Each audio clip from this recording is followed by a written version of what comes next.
For this episode of the Snare Battle, I wanted to do something kind of fun, and no, this is not the Halloween episode. I'm not going to play a ghost.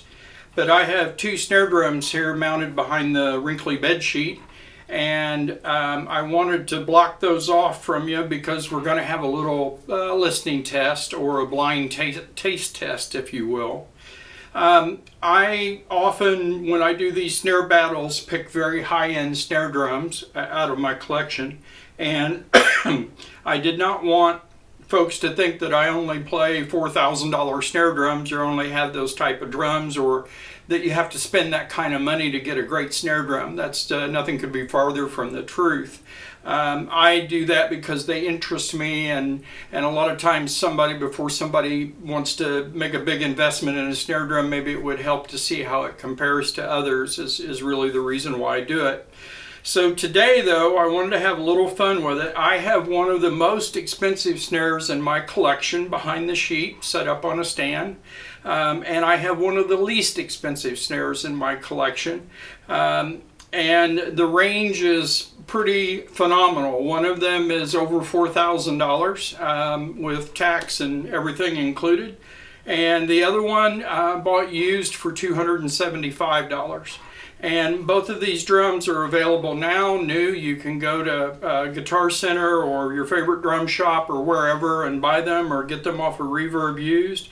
So I wanted to set them up and play them side by side. And as soon as I'm done playing, I'll do the grand reveal, and then we'll come back and talk about what I hear in person and why I like both of these drums so much.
So as you can see, both are 14 by 6.5 inch drums. Both are 10 lugs.